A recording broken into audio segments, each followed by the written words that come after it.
සුබ දවසක් ඔයාලා හැමෝටම. අද මම ඔයාලත් එක්ක එකතු වෙන්නේ ෂෝට් වීඩියෝ ක්ලිප් එකකින්.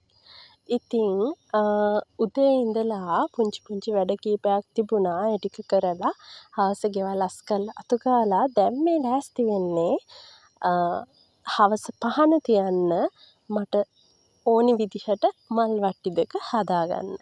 ඉතින් ඉස්සෙල්ලම කරපු වැඩේ තමයි ග්‍රොසරි කවරයක් ටිකක් ලොකු ග්‍රොසරි කවරයක් අරගෙන මුළු අත වටේම ගිහිල්ලා තිබුණු මල් හැම එකකින්ම කඩාගෙන ආවා. මොකද අපේ ගෙදර බුදු පිළිම දෙකක් තියෙනවා. එකක් තියෙනවා සාලේ, අනිත් එක තියෙනවා මගේ කාමරේ. මගේ කාමරේට චූටි මල් වට්ටියක් තියෙන්නේ. එතකොට මේ දැන් මං මල් හදන වට්ටිය සාලේ තියෙන බුදු පිළිමේ ගාව පූජා කරන්න තමයි හදන්නේ. ඉතින් හරිම නිවෙන වැඩක්. ඔයාලත් කොච්චර කාර්යබහුල වුණත් මම නම් ඔයාලගෙන් ඉල්ලීමක් විදියට කරන්න කැමතියි.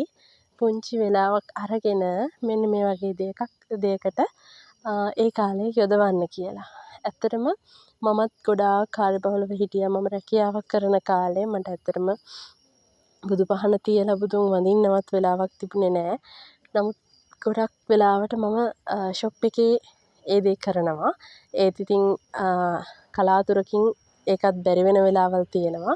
ඒක නිසා දැන් මට හොඳටම chance එකක් තියෙනවා. මම ගෙදර ඉන්න නිසා මට හිතේ හැටියට ආසාවෙන් හැමදේම කරන්න පුළුවන්.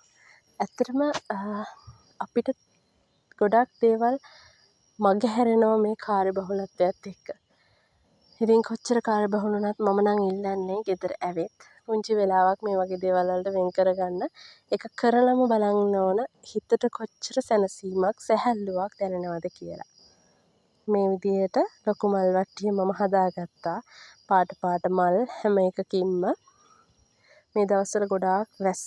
ඒක නිසා ගොඩක් වෙලාවට මම උදේ අවදි වුණාට පස්සේ 8:00 විතර වෙනකොට කවරයක් පිරෙන්න මල් කඩා ගන්නවා. මොකද නැත්තම් වැස්සට අහු වුණාම මේ මල් පෙති ඔක්කොම කැඩිලා යනවා. එතකොට අන්තිමට හවසට මල් කඩන්න හිටියොත් අපිට මල් ඉතුරු කරගන්න බැරි වෙනවා. ඒ කියන්නේ සමහර ඒවා දිය වෙලා, සමහර ඒවා කැඩිලා. ඒක නිසා. ඉතින් මේ තියෙන්නේ මගේ කාමරේ තියෙන බුදු පහනට මල් පූජා කරන්න මම ගත්තු ඒක නිකන් සීෂෙල් එකක් වගේ මල් වට්ටිය. ඒකටත් ගොඩාක් මල් පුරවන්න බෑ. හැබැයි අද නම් මගේ උපරිම try එක තියෙන්නේ ලොකු ලස්සන මල් වට්ටියක් හදන්න. මම පන්සලට ගියාම නම් මේ මල් හදලා මේ විදිහට පූජා කරන වෙලාවට ලස්සන කවියක් මතක් කරගෙන තමයි පූජා කරන්නේ. කවියක් සහ ඒ කවියේ තේරුම හිතින් හිතලා.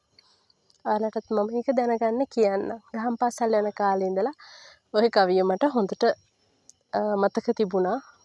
පන්සල් ගිහිල්ලා මල් පූජා කරන හැම වෙලාවකම මම ওই කවිය කියලා තේරුම හිතලා තමයි මල් පූජා කරන්නේ.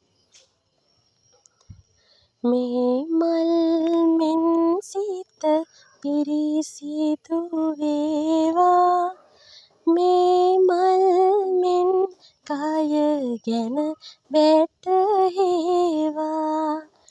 මේ මල් මුනිඳුට පූජා වේවා, මේ මල් සේනිවනට යොමු වේවා. ඔන්න ඔය කවිය හැමදාම මම කියන ගමන් තේරුම හිතින් හිතලා මල් පූජා කරනවා. ඇත්තටම ජීවිතය ගැන පුංචි දෙයක් අවසාන වශයෙන් මම කියන්නම්. අපිට අපේ ජීවිතේ කවදා කොහොම කෙලවර වෙයිද කියලා කියන්න බෑ. ඒක නිසා ඔයාට හම්බෙන හැම තප්පරේම ඔයා උපරිම ප්‍රයෝජනයට ගන්න. හැම වෙලාවෙම සතුටින් ඉන්න. කිසිම කෙනෙක්ගේ හිතක් රිද්දන්න නැතුව හැම වෙලාවෙම Tamanට පුළුවන් උපරිම සතුටින් ජීවිතය ගත කරන්න. ඒ වගේම හොඳින් මතක තියාගන්න අපි මේ ආත්මේ කරන දේවල් අපි ඊළඟ ආත්මවලට අරගෙන යනවා. මම දන්නේ ආත්ම ගැන විශ්වාස කරන, බණපද ගැන, දෙවිවරු ගැන විශ්වාස නොකරන අය බොහොම ඉන්නවා. මම මේක පොදුවේ කියන්නේ මම විශ්වාස කරන දේ. ඉතින් අපි මේ ආත්මේ මිනිස්සෙක් වෙලා හැමදේම තේරුම් ගන්න පුළුවන් කෙනෙක් විදියට ඉපදිලා ඉන්න එක ලොකු වාසනාවක්. හැබැයි අපිට මේ කරපු පින් ටික ගෙවලා ඉවර කරාම ආපහු අපිට පින් කරන්නවත් කාලයක් උදා වේද කියලා කියන්න දන්නේ නැහැ. ඒක නිසා මම කියන්නේ පුළුවන් තරම් පින් රැස් කරගන්න. වීඩියෝ එක බලපුවාල හැමෝටම ගොඩක් ස්තුතියි. අලුත් වීඩියෝ එකකින් ඉක්මනටම මුණ ගැහෙමු.